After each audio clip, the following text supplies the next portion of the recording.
দয়াল নবীজির একটা সুন্নত যদি পালন করা হয় তাইলে জিহাদের চেয়ে অতি উত্তম। তাহলে আসুন না, রাসূলের শেষ একটা সুন্নত ছিল। কি ছিল? রাসূলের লাশ মোবারক 3 দিন এই জমিনের মধ্যে ছিল, পৌঁছে নাই, গলে নাই। এখন বর্তমান যারা পীর দাবি করতেছে, শাইখুল হাদিস, আওলাদ পীর, খাদেম পীর, এই সাধু এই সাধু যারা দাবি করতেছে, তাদের লাশটাকে একটু 3 দিন জমিনের উপর রাখা হোক, তখন বোঝা যাইব সে কি আসল ধার্মিক ছিল নাকি নকল ধার্মিক ছিল, সে কি ভণ্ড ছিল নাকি সে আসল একজন খাঁটি আল্লাহওয়ালা ছিল। এই সুন্নতটা পালন করা হোক, তখন বোঝা যাবে কে ধার্মিক ছিল। কিন্তু আমাদের ফকিরি লাইনের, এই সুফিবাদের লাইনের বহুত লাশ এই দুনিয়াতে এখনো প্রমাণ আছে। কয়দিন আগেও আপনারা দেখছেন যে এই ফিরের মুরিদের লাশ কবর থেকে অক্ষত অবস্থা, আমার কাশেম শাহর লাশ অক্ষত অবস্থা, এরকম বহুত প্রমাণ আছে। যাই হোক, কিন্তু তারা এগুলা ভুয়ো ভুয়ো বলে আমাদের এইগুলাকে ধ্বংস করতে চাচ্ছে।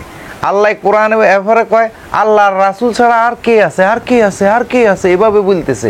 তাইলে আল্লাহ সূরা আরাফের 56 নম্বর আয়াত, সূরা বাকারার মধ্যে বলছে, অসংখ্য আয়াতের মধ্যে বলছে আল্লাহর অলি থেকে রহমত পাবেন, মুহসিনিনদের কাছে রহমত। তাইলে আপনি যদি এই মুহসিনিনকে যদি বাদ দিয়ে দেন, সিদ্দিকিনকে যদি বাদ দিয়ে দেন, তাহলে আর আপনার ধর্ম। এরা কোরআন অস্বীকার করতেছে, এরা ইহুদি নাসারার এজেন্ডা, এরা খুব কৌশলে, এরা হাজার হাজার মানুষ লইয়া কয় ইহদিনাস সিরাতাল মুস্তাকিম, আমাকে সহজ সরল পথ দেখাও। তাহলে এদের পিছনে যারা একটা দাতু বেয়াজাল ইমাম কইয়া কইতেছে আমাদেরকে সহজ সরল পথ দেখাও, এই ঘাটে আসি লালন কইছে এক কানায় কয় আরেক কানারে চলো এবার ভব ফারে, নিজে কানা পথ চিনে না, পরের বুঝায় বারংবার। এসব দেখি কানার হাট বাজার। তাইলে দেখেন, ইমাম সাহেব কইতেছে আমাকে সহজ সরল পথ দেখাও, ইমাম সাহেবের পিছনে হাজার হাজার মুসল্লি কইতেছে আমাকে সহজ সরল পথ দেখাও।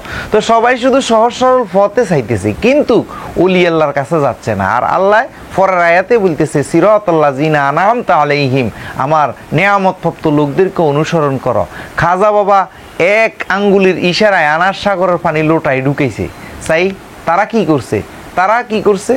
তারা শুধু আকাম কুকাম, তাদের মাদ্রাসার মধ্যে বলৎকারী, তারা ধর্ম ব্যবসা, তারা বিদেশে যায়, বিভিন্ন জায়গার থেকে টাকা পয়সা আনে, ইহুদির এজেন্ডা। এবং কি তারা ইহুদির এজেন্ডা যে এটা 100% দলিল সহ প্রমাণ আছে, এরা অনেক জায়গায় ধরা খাইছে। এই যে এতগুলা মাদ্রাসার ছাত্রীকে নষ্ট করছে একটা হুজুর, তারা একটা বিবৃতি দিছে যে এই মাদ্রাসাটা বন্ধ করে দেওয়া হোক, এই আলেমের সাজা চাই, ফাঁসি চাই। কোনো জায়গায় বলছে এই যে এতগুলা বলৎকারী হচ্ছে, ছোট ছোট বাচ্চাদেরকে, ছোট ছোট মেয়েদেরকে র্যাপ করতেছে, এই যে মসজিদে সহবাস হইছে, চাইছে কোনো প্রতিবাদ করছে? এরা খুব কৌশলে এগুলাকে শুধু ডাকনা দেয়, আর শুধু অলি আল্লাহর আশিকদের ত্রুটি বিচ্যুতি খুঁজে। আসুন আমরা সোচ্চার হই। এখন থেকে যদি আমরা সোচ্চার না হই, আমাদের নামাজ কবুল হয়েছে কিনা জানি না, রোজা হজ জাকাত কবুল হয়েছে কিনা জানি না, কিন্তু কাল কিয়ামত দিবসে এই অলি আল্লাহর কাছে আমরা কি জবাব দিব যে তো আমি খাজারে এরা বুয়া বুয়া বলছে প্রকাশ্য মসজিদের মিম্বরে বসে, আমার উসিলায় এই দেশে ইসলাম প্রতিষ্ঠিত হয়েছে, তোমরা কি একটু প্রতিবাদও করতে পারলা না? আসুন প্রিয় তরিকতের ভাইয়েরা, আমরা হিংসা নিন্দা ভুলে আমরা একজোট হয়ে এসব প্রতিবাদ করি, আর এসব আমাদের তরিকতের আসল কথাগুলো আমরা প্রচার করি, বেশি বেশি প্রচার করি, বেশি বেশি জানাই।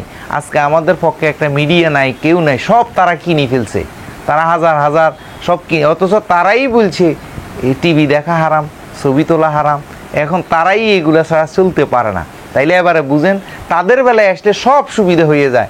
এখন তাদের বড় বড় আল্লামার কবরটা অনেক সুন্দর করে উঁচা করি, টাইলস করছে, লোহার দিয়ে গিরাও দিছে। এখন দেখবেন তারা যাহা করবে তাহাই জায়েজ, আর আমরা যাহা করব তাহা না জায়েজ। কিন্তু শেষ মুহূর্তে তারাই এইগুলা করে।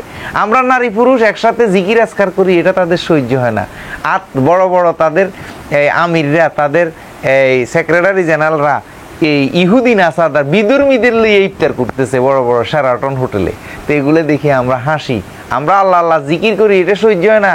আর বিদুর্মীদেরকে নিয়ে চুলের স্কার্ফ করা, মুখোশ নাই, পর্দা নাই, এভাবে ওন্না নাই, এদেরকে লইয়া বসে ইফতার করে।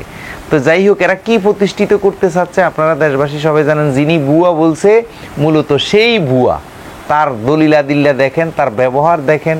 আমাদের সুফিরা কাউকে ক্ষতি করে না, কাউকে কষ্ট দেয় না। এতগুলা মাজার ভাঙছে, কোনো খাদেমে কাউকে মারছে একটা দলিল দিতে পারবেন না। হ্যাঁ, যখন খাদেমদেরকে মাইদ্যর এরা তো অতর্কিত হামলা করে, এই হামলার উক্তে বাঁচার জন্য হয়তো একটু হাত ফাও লড়াইছে, কিন্তু কোনো সুফিরা গিয়ে তাদের বাড়িতে মাইর করে নাই, তাদের মাদ্রাসা, তাদের কাজে আমরা বাধা দিই না। কেন বাধা দিই না? আল্লাহর কাজে শয়তানে বাধা দেয়, তাদের কাজ এগুলো আল্লাহর কাজ না, এই জন্য আমরা কেউ বাধা দিই না, আমরা ঘৃণা করি। আর আমাদের কাজ কেন? আল্লাহ কোরআনে বলছে আল্লাহর কাজে শয়তানে বাধা দিবে, তাই আমরা ভালো কাজ করি, এই তারা আসি আমাদেরকে বাধা দেয়, তার মানে আল্লাহর কাজ আমরা করতেছি, তাদের কাজগুলো আল্লাহর কাজ না, এই জন্য আমরা বাধাও দিই না, আমরা তাদের কিনে দিয়েও যাই না। কেন? আমাদের কাজগুলোই আল্লাহর কাজ, এইগুলো তারা বাধায় আসে। আজকে তারা বুঝতে পারছে যে খাজা বাবার সিস্তিয়া তরিকার লোকগুলো সৎ, কর্মশীল এবং কি আকাঙ্ক্ষা নাই, এদের লোভ নাই, সিটারি করে না, বাটফারি করে না, ধর্ম ব্যবসা করে না, ধর্মের নামে ভিক্ষা করে না, মাহফিলের নামে টাকা পয়সা উড়ে না, ওদের যাহা আছে তাহা দিয়ে করে। তারা এগুলো বুঝে গেছে যে এরা যদি প্রতিষ্ঠিত হয় তাইলে যুগে যুগে তো সত্যটা প্রতিষ্ঠিত হইবে। শুধু মূলত খাজা বাবার বিরুদ্ধে করা, ওলি আল্লাহর বিরুদ্ধে করা, মাজার ভাঙচুর করা, মূলত এই অন্যায়কে প্রতিষ্ঠিত করার জন্য, বলৎকারী প্রতিষ্ঠিত করার জন্য এবং কি ধর্ম ব্যবসা প্রতিষ্ঠিত করার জন্য, তাদের খায়েশ পূরণের জন্য, তাদের ছেলে সন্তানকে প্রতিষ্ঠিত করার জন্যই মূলত এই হামলাগুলো করতেছে। আসুন আমরা প্রতিহত করি। ধন্যবাদ। আমরা ওলি আল্লাহর পক্ষে আসি থাকবো। কিয়ামত জীবন যাবে, জীবন দিব, তারপরে ইমান দিব না, ইমান দিব না। আসুন আমরা এসব ভণ্ড মোল্লাদেরকে বয়কট করি, আমরা এসব ভণ্ড মোল্লার বিরুদ্ধে সোচ্চার হই, আমরা সচেতন হই। ধন্যবাদ।